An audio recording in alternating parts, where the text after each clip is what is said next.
Hi, my name is Inda. I'm fixing the food waste system in Myanmar.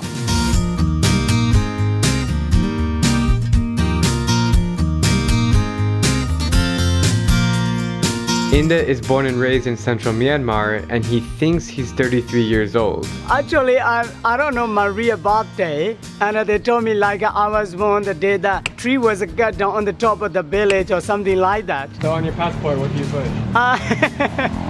On the passport, I have the date that the registration office guys choose a date for me, 3 May 1985.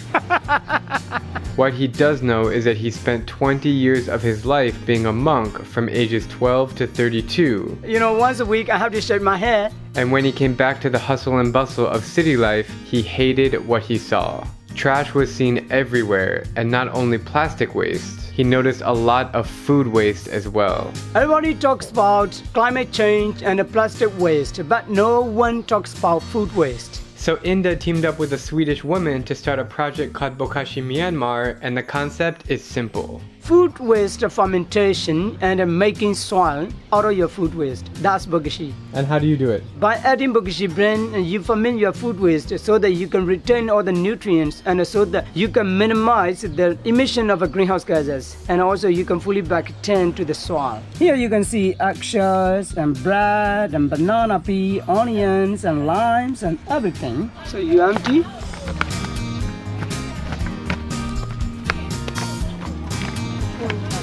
And all you need to make is here, just cover with another layer of soil and you grow something in here.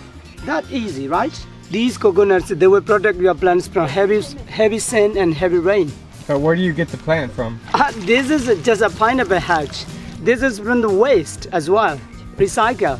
Oh, it's a pineapple. The pineapple, yes.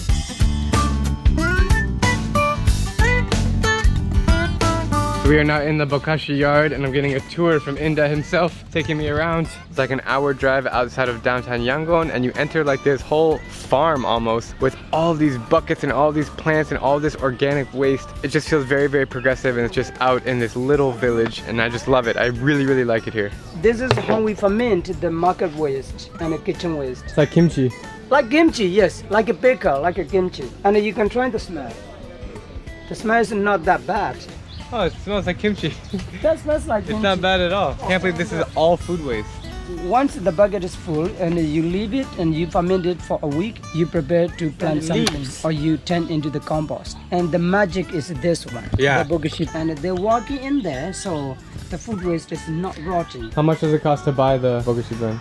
Just 5,000 just for a kilo of a Bokashi bran, and that would do 60 kilograms of your food waste. That's so cheap. So cheap. That's for almost like 2 months from a normal small family. Right now, the vast majority of food waste ends up in landfills, which is horrible for the environment.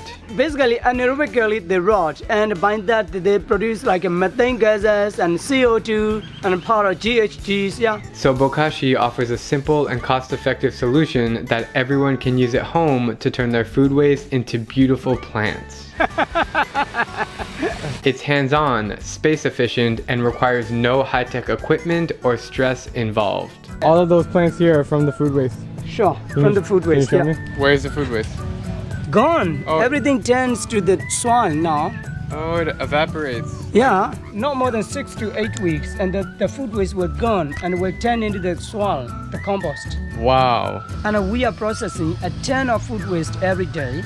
So in this small yard, we are processing 20 tons of food waste every month. Amazingly, the food waste mixed with soil and bokashi turns into healthy plants with fruits and vegetables. I'm talking about bananas, cherry tomatoes, even beautiful flowers attracting a wealth of bees, as well as these giant fruits. Yeah, so these massive fruit called gourds, yeah. They're growing just from the food waste. Yeah, for moringa. You make tempura and you put in moringa and you eat in moringa. Inda's vision is for the rest of Asia and the world to catch on to his brilliant concept. Right now, they have 6 hotels, 6 schools, and several restaurants on board, and the word is being spread quickly around Yangon. And also from the local market, local one market. So they just give you their food waste? Yes, but for that they have to pay. They pay you? Yeah, they pay us. Yeah, this is the business, not an NGO. We want to create a social business and we want to show the people that you can make value from the waste, right?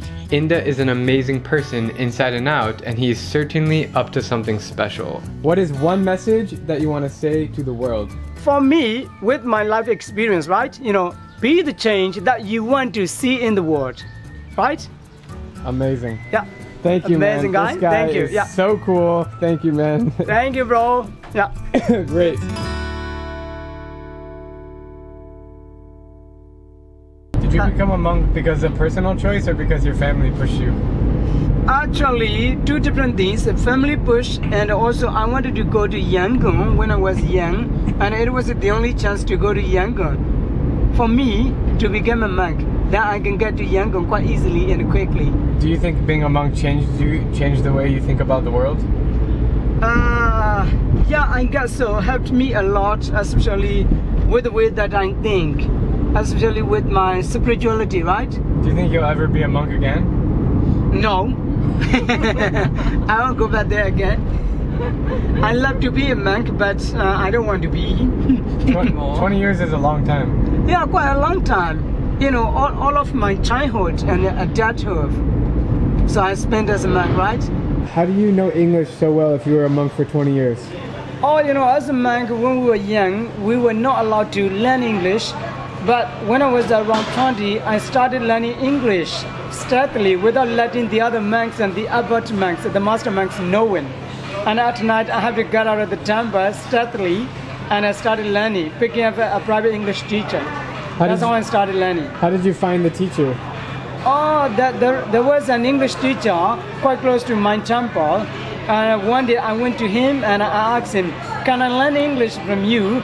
But I know nothing about English. And he said, yes, of course. If you're eager to learn, you can start. So we started. And what happens if they find out that you're learning? Oh, 2 months later, the master monks found out that I was learning English. So I was kicked out of the temple. And also I moved to the other temples, and also I'm being kicked out of a few temples, like 2-3 temples, because I found out guilty by learning English. What motivated you to learn English at the beginning? At the beginning, when I got to Yangon, everyone is using English words in the daily conversation, right? Even like a thank you. And I even didn't know what thank you means in the beginning. So that motivated me to learn English. Yeah. Amazing. And now you're fluent. Oh, thank you. I've been trying. I'm Drew Binsky, and if you like my travel videos, please click subscribe and join me as I plan to visit every country in the world.